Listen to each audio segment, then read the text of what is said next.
Hello, film fans. Welcome to the Film vs. Film podcast. My name is Martin Harries, your host, and I'm joined by the film encyclopedia man, Boaz Dix. We are a couple of filmmakers on occasion, but mainly can't stop yapping about movies. On this podcast, every episode we pick a topic from a film that's coming out at the cinema or on VOD. Myself and Boaz pick our favourite film from that topic, or team up against a guest and battle it out to decide which film will become the greatest film of all time. If you enjoy this podcast, please leave us a 5-star review and subscribe. Please enjoy part 1.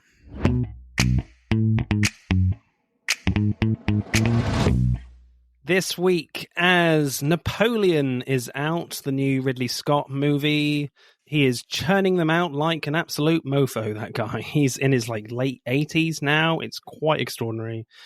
So we are talking, of course, the man who plays Napoleon in that film, Joaquin Phoenix. So we'll be having a look at his films.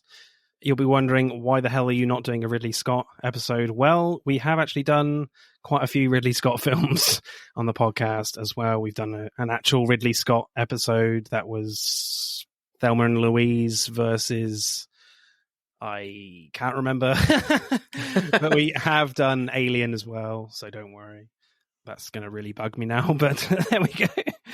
And of course, I am joined by a brilliant guest, Matt from the Matt and Mark Movie Show. How are you, sir? Hello, how are you? Greetings. Thanks for having me back, man. It's been a long time. Last time we were here talking Sam Mendes, and now we're talking Joaquin Phoenix, although I kind of was like, are we doing a secret Amy Adams run of episodes too? Yeah, she is in both movies that we are talking about. Matt, it's great to have you on again, as always. Tell us about your podcast and where can we find you? Yes, we are the Bat and Mark Movie Show. You can find us pretty much anywhere you pod. We're on all the big major platforms. We've also recently started lightly doing some YouTube stuff. We're a movie podcast, not as sophisticated, I think, probably as some of the output from this show that you're listening to. We cover a lot of genre stuff, horror movies, American Ninja-esque movies, canon films. These are sort of in our wheelhouse. But it's always nice to come and talk about some grown-up movies once in a while. And I'm very happy to be here discussing Joaquin Phoenix this week. So cool. So Napoleon, then, what do you make of this one? Have you seen the trailer? What do you reckon? I've seen many trailers. I've seen too many trailers. I'll just say that there's no shortage of love for Ridley Scott on our show. My co-host Mark, who does not do guest appearances, don't take it personally. He just doesn't. So he forces me to do them. He loves Ridley Scott. Ridley Scott is his favorite director. So he's a guy who comes up on our show a lot. And one of the bits that I do, I'll reveal it here, is that I pretend sometimes I give Ridley Scott a hard time. I love his work, but I just want to be a dick to Mark. So that's the only reason. I think Napoleon looks good, but I also have inherently a problem with movies that are clearly about international figures, but everyone is speaking English. It's a little weird. Yeah. So once I get over that hurdle, I'm like, hey, this looks pretty cool. But yeah, that's a me problem. No, I think that's very fair. I mean, there's loads of war films out there certainly in the mid 20th century, where you've got everyone's talking English, German soldiers all talking English. That always kind of bothers me sometimes when you have amazing, more modern war films and the Germans are actually speaking German. Yeah, I much prefer that. Yeah, I think obviously when we were talking 1917, when they do encounter Germans, yes, he doesn't see Germans that often, but they are speaking German. But certainly with Ridley Scott, it's just kind of funny with his attitude to movies now. He's just he looks at a script and he's like, it looks good, I'll do it. He gives zero fucks about what he makes these days. Yeah, it looks mildly interesting. Yeah, I'll do that. Have you been seeing his quotes lately on Napoleon? People are calling him out on historical inaccuracies, and he's like, get a life. Yeah, or it's the typical old man. Were you there? No. Yeah. Then what can you say about it? Yeah, but I kind of weirdly agree with him a little bit. I'm like, well, this is not a documentary. This is kind of just trying to, what he was saying, he's trying to encapsulate what this guy's life was like in a 2-hour film. So you don't want it to be 3.5 hours long, or etc. I mean, you could do that, but I mean, there is a Napoleon film, I think, from a long time ago that was like 5.5 hours long. Right. And Kubrick that was one of the famous unmade Kubrick movies, right? He was trying to make a Napoleon movie. I always think about that now. That was actually the first thing I started thinking about when I started seeing the trailers for this. I was like, what would Kubrick's version have looked like? Also, by the way, I want to say, anytime Ridley Scott wants to troll the media, I am all for it. I think it's hilarious. Even when I don't agree, I just think it's great. We need more outspoken dickhead directors like this. I think a lot of our directors now are too safe. Oh, yeah. So it's fun when someone, and it's that age, he's 89 or whatever he is. He has no fucks to give. He's given us so many legendary movies. Like, he can just kind of take a shit on your lawn and that's fine. You know? Like, that's it. That's what he does. Yeah. I made Alien. How are you? Yeah, exactly right. Exactly right. So my choice then for Joaquin Phoenix films, I think that's how you pronounce it, is The Master. I picked this mainly because I hadn't seen it before and I kind of wanted to tick off a film of PTA's movies, Paul Thomas Anderson's work. At the time when it came out, a lot of people were kind of very baffled by it, and some people were like, this is amazing, incredible. So yeah, I really wanted to go with this one.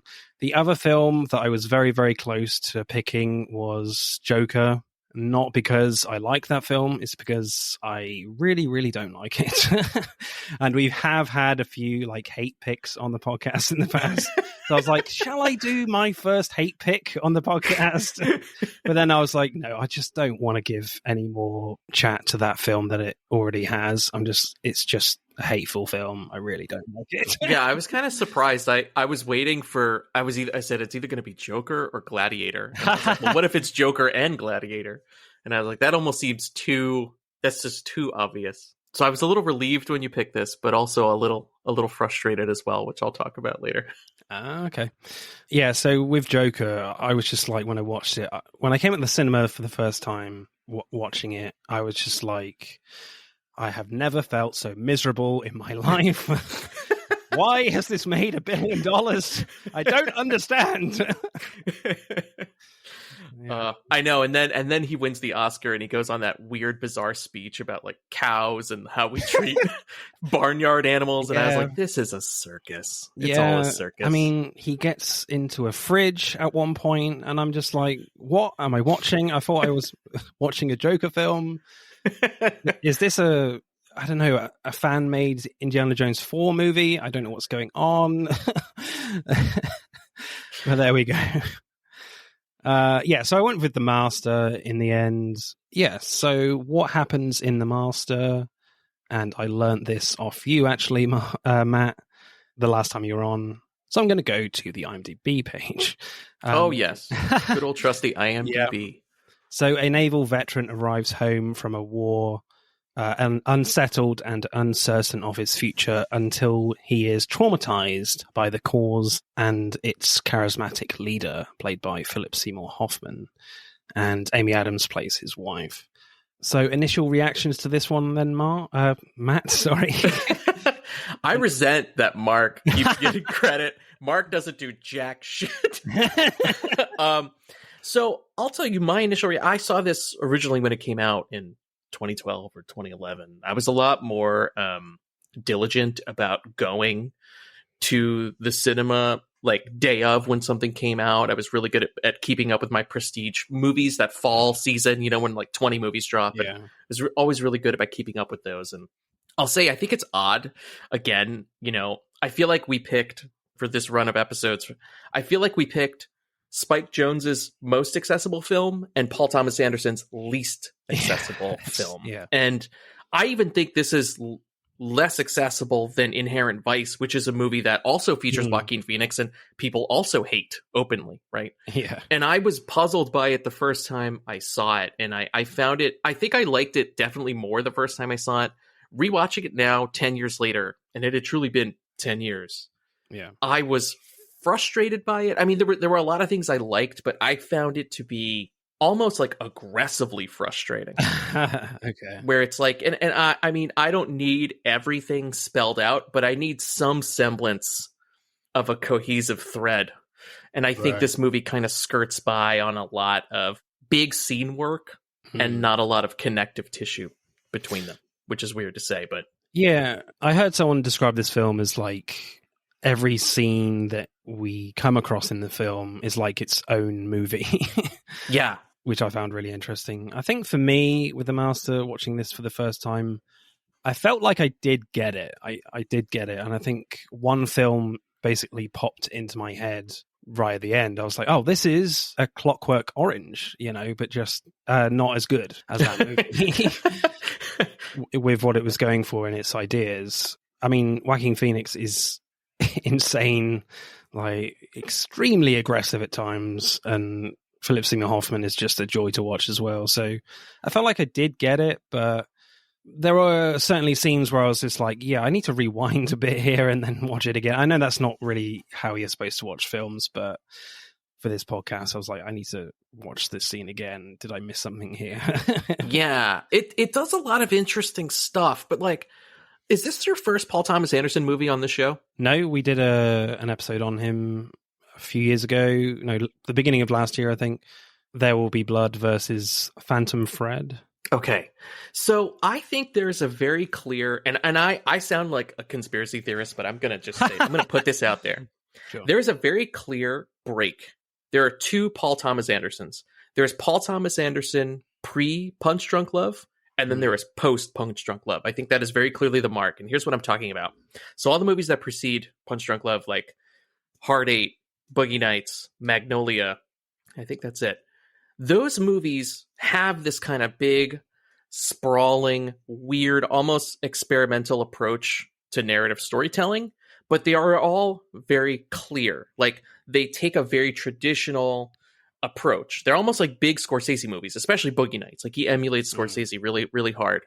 But then when Punch Drunk Love happens, Punch Drunk Love becomes this weird, and I love Punch Drunk Love, but it becomes this weird, like, a little more of an abstract form. And ever since then, all of Paul Thomas Anderson's movies have kind of broken away from that, like, Boogie Nights style, and are now more like, hey, here's sort of my experimental character study that I'm going to do. And sometimes it's wildly successful, like There Will Be Blood, where it's like a very simple, that movie is driven, it comes to a point, right? I drink your milkshake. Yeah, I drink your milkshake. But then you have something that's less successful, like Inherent Vice, where it's like, what is going on? Like, we're falling underneath all the spaghetti of whatever is happening in this movie. And I think The Master, for me, is a movie that is more like that. It's kind of this, like, there's a lot of art to appreciate, but I just, God, I'm so frustrated by this movie. I find it just frustrating. I'm also frustrated by very overly religiously zealot like people, so automatically I'm frustrated. But it's frustrated in the way it's told. It's frustrating in the way it's performed. Okay. So you didn't like the performances in this? I love I love the performances, but the performances are so good, but they're all playing super abrasive people. And all of those people, their abrasion comes through. Like, even Amy Adams, who I argue might be the most abrasive person in this movie. Yeah. Especially in the final moment that you leave her. And she has a quote that is just bananas to me. But it's like the Rosetta Stone for these people. If you're really trying to understand Scientology, and you're trying to, I was trying not to say Scientology because I didn't want your podcast to be targeted by weirdos. But, so listen, we've all got marks on us now, man. But she literally says, this is what she says, and I think I'm going to butcher the quote, but it's something like, you either do this work for 1 billion years or you don't do it at all. Yeah. And then she walks out. And that's what these people believe. Yeah, I do feel like Jesus. PTA is kind of directing it in such a way that he's putting these characters on a stage for you to point and laugh at them. In a way, that's the feeling I got sometimes with his direction. But we'll get into it, I think. So, directing then, like, the first thing I notice about PTA's direction here is that he loves to just leave the camera rolling on Phoenix, especially. There's so many shots where the camera just lingers on Phoenix to the point where you feel slightly uncomfortable, but in a good way for me. Because already from like 15 minutes in, the film has established that Phoenix is quite an oddball character, to put it mildly. So it works really well from that point of view. I loved the scene where he's a photographer and the camera just stays on Phoenix the whole time. He's just intimidating this guy who just wants his picture taken for his wife. Phoenix just turns his camera away from him, then moves the lights closer to this guy, but we only really see the guy because Phoenix is right up close to him, making him sweat. Then when the fight breaks out, they move into the larger space of the mall. But again, the camera just stays on Phoenix. We don't even know where the poor guy is who just wants a photo being taken. So I loved how daring the direction is in that way of just I'm going to treat this, certainly the beginning half of the film, as an introduction to this character. And I don't really care about any of the other characters in here. I just want to focus on Joaquin's performance. Yeah, it's also, PTA loves that too. It's these long, unbroken takes. So you get sort of all of a moment. You get the build up of the moment that, the sort of explosive moment, and then the aftermath. Yeah. And he loves that lingering unbrokenness of I'm going to sit with a character, they're going to do something annoying, and even if they run off character for a moment, I love that that is one thing I do love about him. He loves those tracking shots, those really smooth, glidey shots. Yeah. And then you have to come back and sort of catch up with him as he's being chased around by the guy, and he's throwing perfume bottles and stuff at him. That is a really good scene. And it's definitely one of the funniest ones as well. Yeah, there are a lot of funny moments in this. Yeah, especially, and they are all in part to how genius Joaquin Phoenix is. I think I should go. I think I sound like I'm being a bit of a party pooper, but Joaquin Phoenix is great, and I genuinely do love him as an actor, and he's great here. And I think if there's one word I would use to describe him, it's physical. He's such a physical actor, physically transforms his body. Even the way he performs this character, it's the tightness on the side of the face. He's almost like a Popeye kind of guy. He's talking out of one side of his mouth. And then as he does the processing and he sort of starts to become programmed, you notice that's gone, right? And I think all of that it's in part obviously to Phoenix, but I think PTA is a big part of that. You're going to get great performances from him, and you're going to get great camera work, great cinematography, fun, unbroken moments. You know what? I love the visual moment, the big PTA moment that I love in this movie is something very simple. It's the moment where during that long run of the processing, there are a lot of runs of processing in this movie where he's just being grilled by these Scientology weirdos, is where Amy Adams is like, what color are my eyes? Yeah. And they're blue. And she says, well, make them black. And then every subsequent time you see Amy Adams, it's such a subtle thing, her eyes are black. And I noticed, and I don't recall this offhand, I'm not going to cheat and look it up, but in the final scene where you see her again, where she says, you do this work for a billion years, you don't do it at all, I kept trying to be what color are her eyes? Because I think that tells you what state of mind he's in, whether he's still kind of programmed or whether he isn't. If her eyes are blue, he's thinking for himself. If they're black, he's still under the programming. But it's such a neat, subtle trick, either through editing or CGI, something, because it happens in camera. There's no visible cut. They look at it, and then it puts you in Joaquin Phoenix's mind where she's really grilling him, really trying to program him, brainwash him. I'm just going to say it. They're brainwashed. She brainwashes him into saying, hey, my eyes are black. And you watch. It's crazy how smooth the transition is because you do not notice it at all. You blink and her eyes are black. It's crazy how smooth it is. Yeah.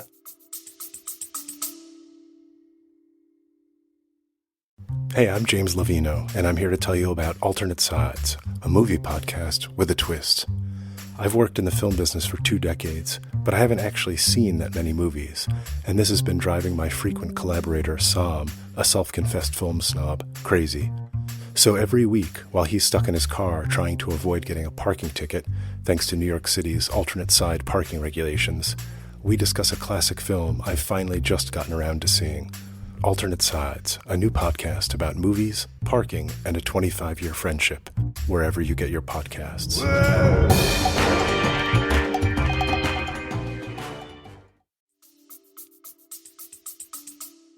Well, that's the thing with PTA's direction as well, is that he's not making it obvious that they're being brainwashed. It's up to your interpretation a little bit. Yeah, I find it really interesting that he definitely, there is a distance there, I think, that he brings to his direction with this story of you can believe this if you want with what's going on with these crazy people, or you Just say it. They're crazy, man. They're crazy. Come on. Just say it. Or you're just like, yeah, these guys are weird, But certainly a scene where I was just like, what am I watching? Can we please move on to the next scene? Is during the dance musical number with Philip Seymour Hoffman is extraordinary, where Lancaster's who plays that character is starting the song off at a party, enjoying himself. Then the camera cuts to Freddie watching him, but he's got quite like a cheeky smile on his face. And then it cuts to Lancaster singing and dancing again. But this time, all of the women are completely naked. It's so clear that like Freddie is imagining all the women, even the very old ones, are naked right now. The scene lasts for a long time. It feels like 20 minutes, even though it's only 2 minutes probably. The scene ends really interestingly, where the focus lands on Amy Adams' character, Peggy Dodd, Lancaster's wife. It's like she knows what he's doing somehow. Then, of course, Peggy provides like a helping hand for Lancaster's efforts afterwards. It took me a few moments to like realize what was going on. I was like, oh, okay, fair enough. Yeah, as you do, right? You attend your Scientology dance, you sing a musical number, and then you get jerked off by Amy Adams. Fair enough. Yeah. There's also always weird. I don't mean to make this like a PTA retrospective thought, but like there's always weird sex in his movies. The sex is always uncomfortable and odd and strange. Like I do wonder what what kind of painful sexual experiences PTA has had in the past, because every time sex is brought up in his movies, it's so awkward and weird, and it's used not even for pleasure. It's like a power play, especially in this scene. It's like, you get that she's controlling Lancaster Dodd. Yeah. And she's so good at, Amy Adams is great. She's another one. It's like, I have no beef with any of the actors in this movie. Yeah. I just, my beef, I think, is more with the direction, with the editing, and with some of the script choices. But yeah, I do agree. There are some really long scenes in this, and sometimes they feel long, and I'm like, I don't know if that's me butting up against the material or if it's intentional. Like he wants us to feel the length, especially during that long bit with the wall in the window. That feels like it takes a half an hour, that whole bit, as it's unfolding. Yeah I do feel like it's very intentional, though. I mean, are there scenes in this for you where you're like, is this really necessary to like get inside Phoenix's head? Really, in that dance scene, is that necessary for you or not? Yeah, that is definitely one. I also think that there are just other bits that like I don't think are necessary, like when Rami Malek, who I forgot was in this movie. Yeah. I was like, oh, that's nice. When Rami Malek shows up, when his wife is kind of openly not just flirting with Joaquin Phoenix, she kind of definitely crosses a line with him. During one of the sessions, she's like trying to feel him up, and then she walks away. Trying to look for where it is. Yeah. There are just like bits like that I'm like, what did that do? Other than to point out that she's a shitty person, right? Because then later she pretends that he's in love with her, right? When they're at the table and they're trying to convince Lancaster Dodd to cut Joaquin Phoenix loose. And she's like, he's in love with me, clearly wants me.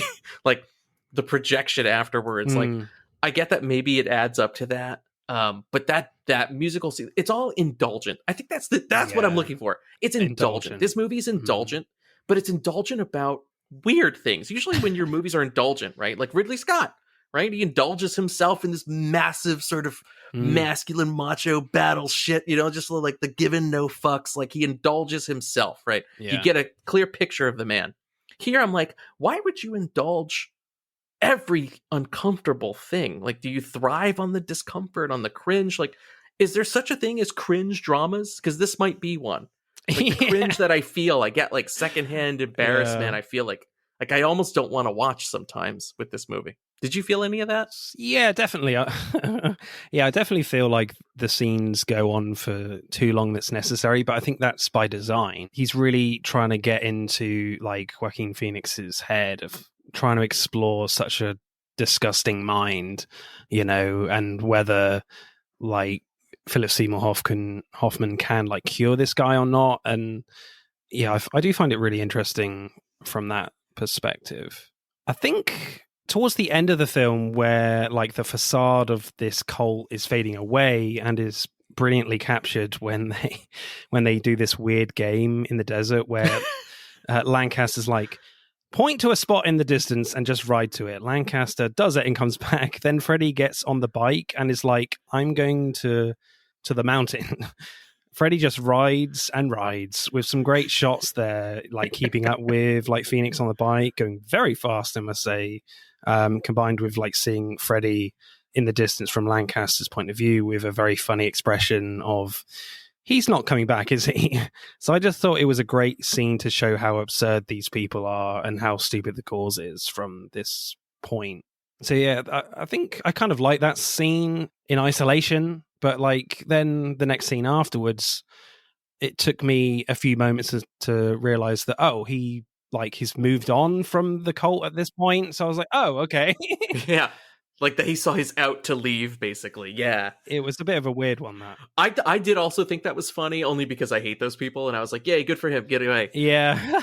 I like more, I love the, just on a purely surface level, like, I love the visual spectacle of that scene. It looks great. You have people riding old-timey motorcycles in the desert. There's something about it that feels really iconic, like, feels like classic movie territory almost. Yeah. Like, that's why you do that. You go to set and do that, because you're like, somebody will put this on a poster. Yeah. But I love the movie, and it's not often, but I love the bits in this movie that are subtle. Like I said, the bit with the eyes, but there's another bit too that I just recalled, and it apparently I think it is subject to a lot of debate for people, is whether or not it's the movie theater, where Freddy goes to the movie theater after he's run away, and a man appears with a telephone, and it's like Lancaster Dodd on the other phone, on the other end of the phone, and he's like, gotta come back to me, I gotta tell you where we met. And it's the question of, is Freddy dreaming this? Is this really happening? Because the next time when you sort of cut away and cut back, that person is just not even in the space anymore. Like, it's not like we could see them walking away in the background, bringing the phone back. Is it sort of a weird bit of programming in Freddy's mind where he sort of remembers, or he's like, oh, he feels the call to go back? Or is it a literal guy with a phone who somehow, showing you the reach of the cause, right?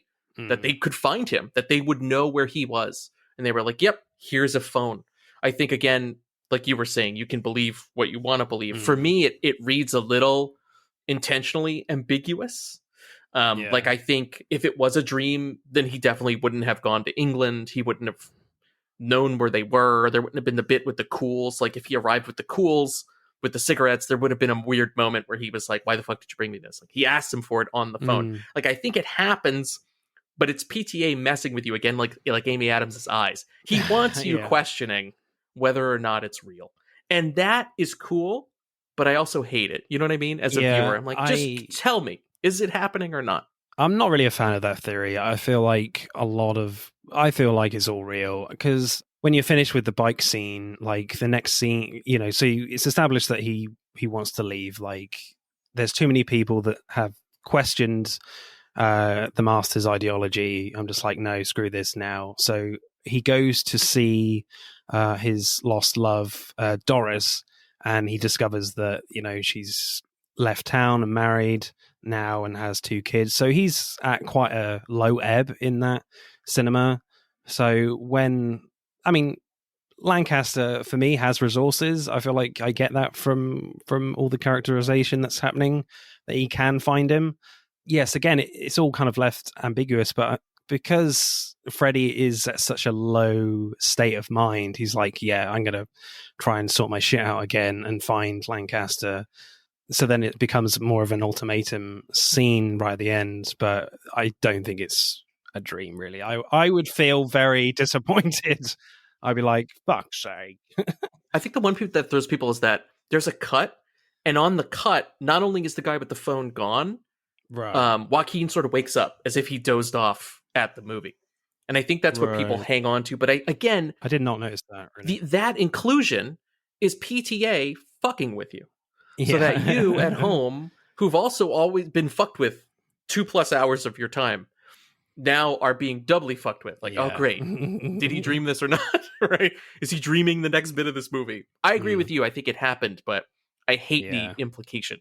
Yeah, I think something like that is just too kind of subtle, really, to really create a massive theory on in relation to the whole film that you've just watched. So, and also he does a bit too, where he cuts away to the beautiful, that blue ocean, to show you that there is travel happening. Like, I feel like if he didn't do the cutaway to the water, like the cutaway to the water is your clue that it is happening, like it is real, quote unquote, because that's what we saw earlier when they were traveling on the. I also love that bit too with the rich people in their yacht. Like eventually are like, you ruined all this stuff. Like, there are so many dumb. Now that I'm thinking about it, there's so many dumb, funny moments in the movie. Like, there's the obvious stuff, like when they make the lady with the sand on the beach, and Joaquin is like aggressively fondling it and like sleeping with it and stuff. But like, also the bit too where when he goes to that party where Lancaster Dodd performs, right? Or no, sorry, it's the other party when he goes to the rich people party, where Joaquin Phoenix is just putting things in his pockets. And there's a bit where he tries to take a really long statue piece. I don't know what it is, like an incense holder or something. And he tries to put it in his inside pocket and it doesn't fit and he decides to put it back. Yeah. That's like a great bit of physical comedy. Yeah. Like, I love that little stuff. I want more of that stuff in this movie. I want less fuckery and more funny. That's what I want. So, favorite scene or shot for you, Matt? Favorite shot.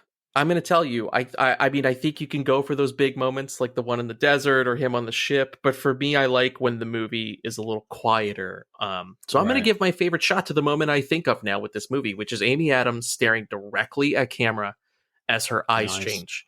There's something really hypnotizing about it. It puts you inside of Joaquin Phoenix's head. I really appreciate that. So I'm going to go with that. It's just beautiful. That's like that to me is like perfect PTA scene work right there. Awesome. I think for me, I found it quite difficult to choose a favorite scene or shot for me, but I think I went with the scene we've kind of briefly mentioned, and it's the very long scene after Lancaster convinces his family that they must try and help Freddie, and is like an endurance test for us watching Freddie go from the wooden wall to the window and seeing Freddie say anything to Rami Malek without looking away. So we see this over and over again. There's like very little variation in PTA's direction. It feels very long because it's supposed to be.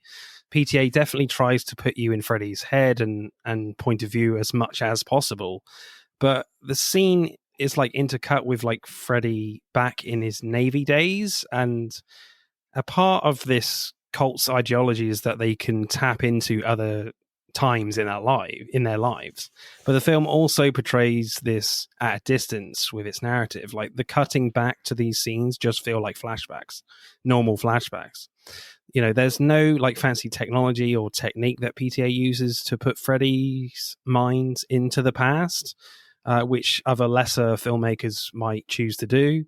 So the simple nature of PTA's direction works well in examining this cult or movement or however you want to call it. So I kind of like that type of ambiguity here, where you're kind of really questioning whether, like, is this actually happening to these characters? Are they thinking this is real, or are we just treating this like a flashback? So I kind of like how the simple direction is kind of incorporated with the ideology and the ideas that the film is going with. So I quite enjoyed that part. Yeah, I agree. That is cool. So, directing score, Matt, what are you going for? And this is out of 10, correct? Yeah, you may use decimals if you prefer. I would not dare to do decimals on this show. I'll tell you this. I think it's PTA, so he automatically gets a curve. I know I don't like the film, but I can't be a Ridley Scott and troll him and give him a low score just to be a dick. He's PTA at the end of the day. Even if I don't like his movie, there's artistry and skill here. The man is the master. He's one of our modern day masters. He's the one person that truly gives Quentin Tarantino fear at night. You can tell because he knows how good he is. So I'm going to give him, just for this one, I'm going to give him an 8. And that's a kind 8 because I'm not grading the movie. I'm grading him. I'm giving him an 8. Cool. So for me, I think I'll go in the 8s as well. I just kind of really like the artistry, as you said. I mean, the cinematography, we haven't really talked about much, is really gorgeous at times. It's gorgeous, yeah. And just, I love how simple he constructs this film. So yeah, I'll go like an 8.4 for me. So screenplay then. Oof. Well, this is the hard one for me, because this is where I'm going to be cruel, because I really don't like this movie. I think a lot of the scenes, just to explain myself, I think there are scenes that do great. I'm a big fan of economical screenwriting. I like when something is very simple, setup, payoff, and that to me is good storytelling. But I also think character is the heart of good storytelling, and this movie is loaded with characters. So again, I'd be remiss to give it a crappy score, even though I don't like the film. However, I think there are a lot of useless scenes. I think there is a lot of run-on dialogue that I think is just not pleasing to the ear, where it almost feels improv'd in an uncomfortable way sometimes. But there are some great fucking lines, especially Philip Seymour Hoffman gets some doozy lines in this when it's just he and Freddie.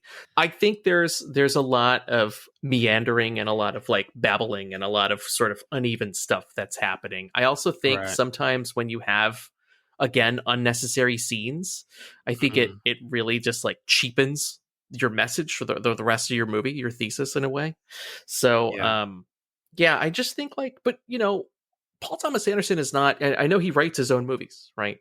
So and I also I think he's a great writer, but again, like talking about the break, I do think there's a clear delineation. There's like Boogie Nights era, and there's Punch Drunk and beyond. And I prefer the old way of screenwriting. Like I think Magnolia is a piece of art. I love that.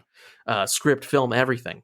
This feels very loose and unfinished, and it just feels like this new spirit of Paul Thomas Anderson, the script, where it's like almost like Licorice Pizza is another movie like this, where it's a collection of moments, and I get that, and moments are cool, but to me, I don't find them narratively satisfying. I find them emotionally satisfying. I don't find them narratively satisfying. So I think that's a bit of an issue for me, especially when you have so many characters. I think There Will Be Blood works from a script angle because it's focusing on one primary character, Daniel Plainview, and so it feels very like a driving story from A to B. Versus this feels, it's almost muddied and vague because you're trying, and there are so many people to keep up with and so many chapters, and when you don't have an economic voice underneath that, it feels scattered to me. Right. So I'm not as hot on this script as his other scripts.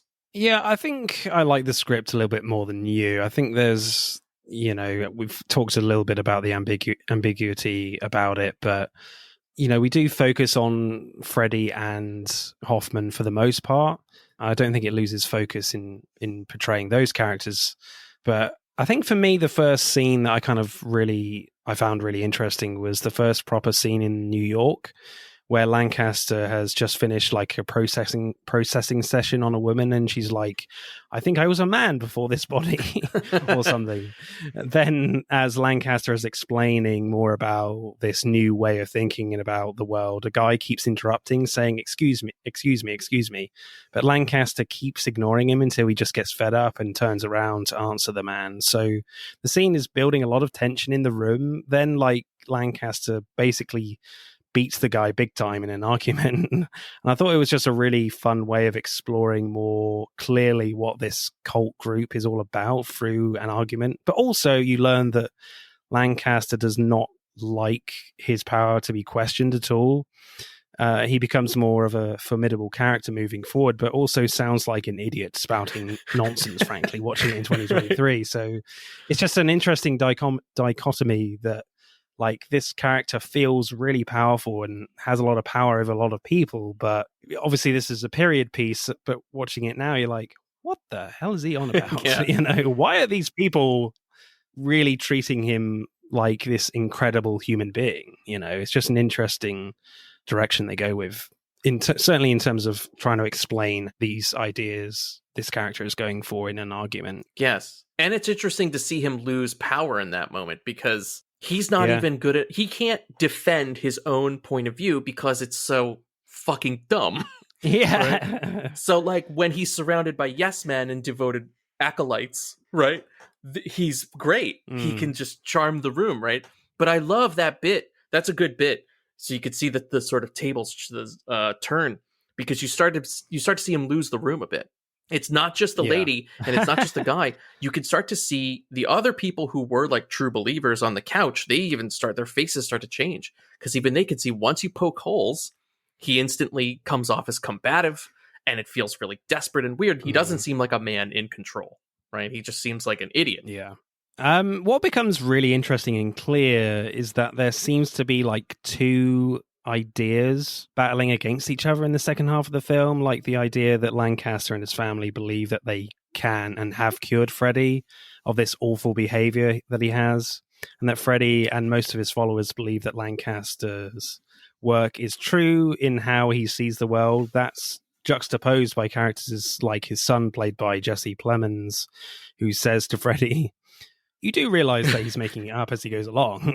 That is a great scene. Then Freddy has like a violent outburst with the police. Then you have like the really long scene where Freddy thinks he's been cured and sort of inducted into the group with all like the touching the wall and the window stuff. Then when Bill Williams' character says that Lancaster's new book is bullshit, Yeah. Freddy beats him up in the street. So it's like Freddy hates his new belief system being questioned, kind of like Hoffman himself. So this whole new belief is keeping him in check. But at the same time, it also explains that it's all bullshit. Yes. Why would Freddy attack the guy if it wasn't bullshit? You know, like looking from the outside in. Yeah, so it's just a really interesting way that PTA writes this film, that you've got these two kind of ideas battling against each other through the prism of Freddy. I like more. I do love that idea. I like less the writing of that and more the direction of that on that moment, because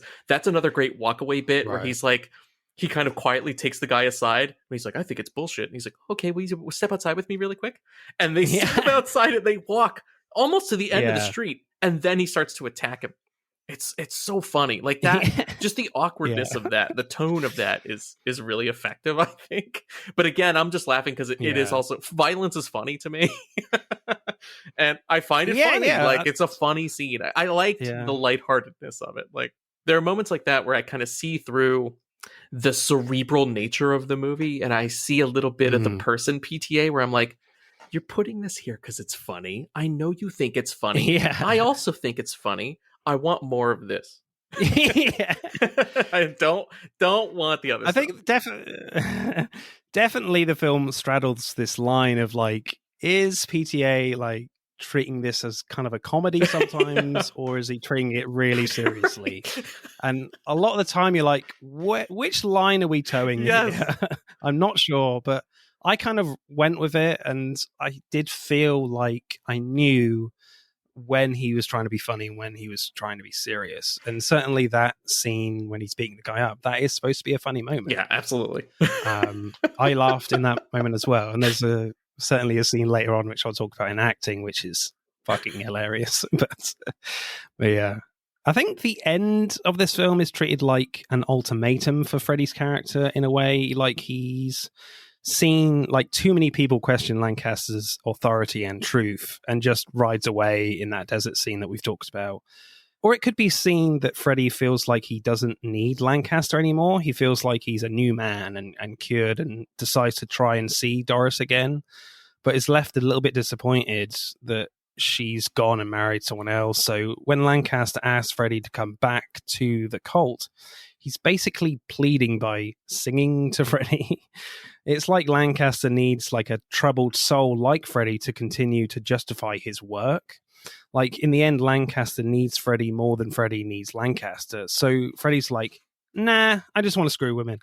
So I think Freddy realizes that this cult was all nonsense, because he jokes about it repeatedly, asking that girl's name while they're having sex. So like right at the end. So I love how the film takes Freddy full circle in a way, kind of like what a Clockwork Orange does with Alex in that movie as well. But by the end, I was like, oh, okay, they kind of constructed this film like a Clockwork Orange. But then at the end, I was like, I wish I was watching that film because it's just more fun. What a great bit of praise for a movie. I wish I was watching a different movie. That's really how you could sum up your thoughts on The Master. I agree with you. I actually think that's a great comparison, and one that I didn't catch myself. It is very Clockwork Orange, but I agree. Clockwork is clockwork for a reason, and it feels really good, and it all sort of makes sense, you know. Even the long, unbroken nature of some of those moments in that movie all feel effective, like they're pointing towards something. Here, it just feels so indulgent and just not worthy of that. at all. I just feel like when I watched that last scene, I was just like, oh, they're just copying a Clockwork Orange here a little bit. And I feel like the film should have ended a different way. I agree. Because that film just popped into my head straight away. I was like, oh, that's slightly disappointing. I think it would have been way more effective to just like cut to, I'll make it up because it was 1950 something then. Cut 20 years later to an old man in front of a Scientology building still handing out brochures, and it's him. You know what I mean? Yeah. And so you don't know whether or not he believes it or not, but he's just so stuck in the maybe I will, maybe I won't. I'm inside the house, I'm outside the house. He just didn't go anywhere. Like that to me would have been way more of an effective ending. Again, I agree with you. Yeah, for me, I would have preferred it if he did go back to the cult and like for his character, there's no escaping it. This is his drug that he needs, to keep himself in check. But I feel like they were going with the idea of that he just likes who he is, even though he's an absolutely abhorrent human being. He's like, I'm just gonna carry on with that. And you know what it is, dude? The ending that we both want, him back with the cause, that would have been 1999 Paul Thomas Anderson. The modern day one doesn't do that. He does this instead. You're right. I think, that's what it is. And then it would have rained frogs. Yeah. I think we've hit the nail on the head, people. We've worked out the master's plan. Favorite lines, Matt? What have you got for me? I think again, I'm just an Amy Adams stan. I'm gonna go again. I do love because I think it encapsulates this movie, and I love the delivery, and it's so powerful. The way she says, "You do this work for 1 billion years, or you don't do it at all." There is an amazing Philip Seymour Hoffman quote that I'm trying to remember, and I cannot for the life of me remember it. It is during one of their last processing sessions. I remember being really beautiful, but now I can't place it because there's just so much information in this movie. But I'm going to give it to Amy Adams. I liked lines like one of the opening lines from Hoffman where he says, "I do many, many things. I'm a writer, a doctor, a nuclear physicist, a theoretical philosopher, but above all, I'm a man." I'm just like, really? You must have a lot of degrees, dude. So that was kind of just an interesting line where you just get inside of that character's head a little bit, that he just loves power, I guess, just loves knowledge and consuming everything possible, where he thinks he does anyway. Oh, this is it. I found it. I cheated and I went to IMDb. This is the line, because I have to give credit to Philip Seymour Hoffman, rest in peace. He says, "If you figure a way to live without serving a master, any master, then let the rest of us know. Will you? For you'd be the first person in the history of the world." I butchered it because I'm not an actor. Yeah. When Philip Seymour Hoffman says those words, it connects. I think my favorite line, though, is from Hoffman when he's basically wins the argument against that guy questioning his ideology and the cult, etc. And he says, "If you already know the answers to your question, why ask? Pig fuck." His outbursts are great. He has another good one too. Yeah. When Laura Dern is like calling him out on the new book, and she's like, "Why are you phrasing it this way?" And he's just like, "What the fuck?" Like he just like explodes at her. It's so good. That's definitely the moment where you're like, the facade is peeling away right now for him. Screenplay score, Matt, what are you going for? Okay, I'm gonna lower my score. I think I was too nice at the beginning, and I thank you for giving me the opportunity to go back now. I'm gonna lower my score to a 6. I do not like this script. Straight 6 for you? Straight 6 for me. Okay. I think I liked it a lot more than you, but I think it is kind of really daring, and it's just the only disappointment is just the end, where I just felt like it was copying the same structure as A Clockwork Orange. But I still really enjoyed it. But I'll go like a straight 8, I think, for me. So acting then, like the film sets up that Joaquin Phoenix character is a fucked up dude right from the start, pretty much, where he's on like the Pacific island and he's trying to like cut open a coconut, but then puts his hand in front of the coconut and is like, "What if I cut off my hand?" Then a bunch of guys make like a woman in the sand, and then he decides to start fucking it right in front of them. It's like, it goes on way too long. Like, that's another really funny bit. Yeah. But what's interesting is they all laugh, but the laughter stops pretty quickly, but he still carries on. And you're like, please stop screwing the Sandwoman. And then it's just again, it's framed for comedy because if it was Yeah. supposed to be aggressive and uncomfortable, the next shot would have been closer, but it cuts to a wide and it's Joaquin jerking off in the distance. It's such a silly shot. It's funny. Yeah, and I was just glad the camera was behind him, frankly. But there's quite an amazing scene where Phoenix is being asked a series of questions by Philip Seymour Hoffman, and he's not allowed to like blink, even though he does blink a bit throughout that scene. And then the more he asks these questions, and some of them are quite provocative, he gets like redder in the face, and it's like he's about to explode in something like scanners. Then when we get to like talking about Doris, like his best girl, Phoenix becomes extremely calm, and the film sort of suggests that the character goes into a different time frame in that moment, but not really in this very like flashback scene with him and Doris in his navy blue. So I liked how intense the scene becomes, and then how seemingly calm it gets quite quickly, but feels kind of believable at the same time. So I did quite like that first like processing scene where their acting is very much put on show. And PTA really hangs them out too to act for you because there are no cuts. It's unbroken. It's a oneer. It just keeps moving. Like those processing scenes, I love the idea of them from a director's standpoint, but I hate as a viewer, I dislike them intensely because I don't find them comfortable at all. I know it's not Weekend at Bernie's, but that's supposed to be comfortable. But like it's hard to watch. And I also argue that it goes on way too long. Like I want an editor to come in here and actually chew some of the fat off some of these scenes. But yeah, I agree. There's some power there, but it's Joaquin is so freaking good. Like I said this earlier, but I love it's a subtle bit of acting. Like he's so tense from the war and the drinking and the weirdness. Like he has the Popeye mouth where he talks out of one side of his mouth. Yeah. But then as the processing takes hold and he releases some of that, Joaquin is so good, you can see it reflected because that's gone for a little while. He's just talking normally. Like when he wakes up and he's like, hey, what's your name? He says it with full mouth. Like he just does it normally. Like he released all this stress from the war, all this crap from the drinking, the weird gasoline oil drink that he drinks. Like paint thinner. He's so good in the movie. I love his physical.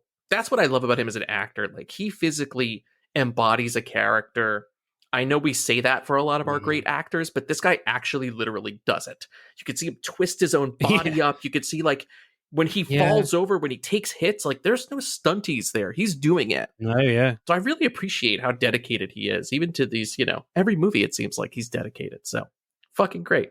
He's got this like hunched back thing going on, and he's always got like his hand like on his hip, but like the other way around kind of thing. It's weird. He's got a very weird like posture in this film that pretty much goes through the whole movie. It's pretty incredible, but like his performance is extremely physical at times. Like during the scene where Lancaster is arrested by the Philadelphia police, Phoenix literally goes apeshit on the cops, and you're like, I don't see the fakery here. And the shots are like super wide at times. The scene is not choreographed at all. It feels like when he gets into the cell, like he bashes his head on the bottom of the bunk bed and literally destroys the toilet. All the while Hoffman is just standing there in the cell next to him as calm as anything. Then they have this amazing loud fuck you match. It's so wild from both of them.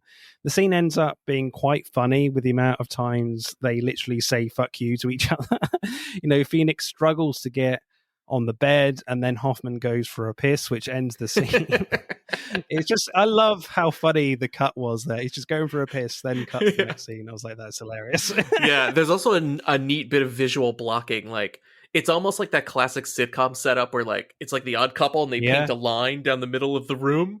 You've got one guy who's like the messy id guy who's destroying everything on one side of the frame, and the other guy cool, calm, collected in a suit, so calm about it that he takes a piss. Like, there's just something really funny. That's a great, again, like visual gag, very simple. Yeah. I guess he doesn't mind taking a piss when Phoenix is right there. I mean, he's been alive for billions of years. That's right. That's right. The spirits are helping him, right? Yeah. Yeah.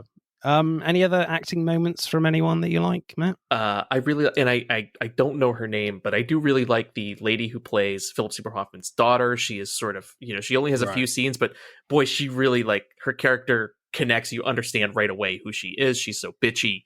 There is like this weird sort of like, she floats whatever way. She's the opposite of Jesse Plemons, who I also think is good and has that great. He gets to sort of sleep through his role literally. Sometimes he's literally taking naps through most of the movie. I like this movie, but I do love his simple delivery of that. This is all bullshit, right? Like yeah. That guy's great. I mean, Joaquin's amazing. I have to say, obviously, Philip Seymour Hoffman is fucking magnetic and so good in this movie. But I always like Philip Seymour Hoffman when he's a little more desperate. And he comes across as more of a loser. I think that's where he really shines in his acting. And you get a lot of that, again, when he's so brilliantly called into question multiple times in this movie. And I also love the character design. Like, it feels very Philip Seymour Hoffman-y when they're in the desert to dig up his life's work. And he's in like the ridiculous, like he looks like he's in a David Lean movie. He's got a like big cowboy hat and like a ridiculously loud shirt and like a holstered 6-gun. It feels like kids playing dress up in the desert, and I kind of love that. And I do think that's an actor choice. I don't see Paul Thomas Anderson being like, he's got a gun on his hip. Like, I think he did that, Yeah, I think it's definitely part of the whole point and laugh stuff that PTA is going for. The fact that he's got a gun on his hip, that's just with a Hawaiian shirt or whatever. That's so great. Not a great combination. You don't see that in a lot of Westerns. Amy Adams rocks. She's so good in this. Yeah. It's clear what her role is. I like when this movie is so muddy on so many fronts and so purposefully vague. It's nice when something's very clear. And she's one of the clear points of the movie where you understand right away who she is in relation to everybody in that cause. She's great. Yeah. I do find Jesse Plemons' performance in this really fascinating, actually. You don't see him very often. I mean, it's amazing they're not actually blood related, him and Philip Seymour Hoffman. He looks more like Philip Seymour Hoffman's son than Philip Seymour Hoffman's actual son does in Licorice Pizza. Jesse Plemons better take a 23andMe test because he might have a secret daddy. But certainly, like, the first hour of the film, like, you do get the... I mean, obviously, we've said that line, Ian, that you do realize he's making this up as you go along, and that's a great line. And as you said, you feel like he is kind of falling asleep sometimes in that New York scene. But then when Phoenix comes back to the cult in England, he is the character that greets him in that hallway. So I was just like, what's going on here? Throughout the whole film, like, this guy is just along with the ride, and yet he's the one bringing him into his father. So I was like, that's a period where I was just like, it could go into this whole dream theory that you spoke about, that, it might not be real because the whole time we've been watching this guy has been like, nah, I'm not interested. It's just along for the ride. So I'm like, that was kind of a bit confusing to me as well. There's something about the defeatist nature of that idea, though. Like, he's almost like the kid who the family has a family business. It's just, in this case, it's not a hardware store, it's Scientology, and he wants other things, but who cares? He's just going to manage the shop, and that's how he's going to live out his life, even though he hates himself and hates his life and doesn't care. He's kind of just resigned himself to not giving a shit. There's something kind of funny about the mundanity of just accepting your place. Like, I'm just the manager of this shitty store or whatever. Happens to lure people in and ruin their lives. Yeah. Favorite performance for you, Matt? Who are you going for? Oh, man. I mean, I think it's a Joaquin Phoenix episode. We got to give it to Joaquin, right? If we didn't, what's the point? What are we even doing here? Joaquin all the way. So I'm going to go with Hoffman. No, I'm going to go with Joaquin Phoenix as well. I think the guy is just a physical chameleon. It's crazy, the stuff he does here. I hope he was all right, like, physically after this movie. I feel like he literally got carried away sometimes. I'm like, did he go to the hospital after this movie? I'm not sure. I hope he went to a spa and just like loosened up, So acting score for you, what are you going for? Oh, I'm gonna go high on this. I'm gonna go 9.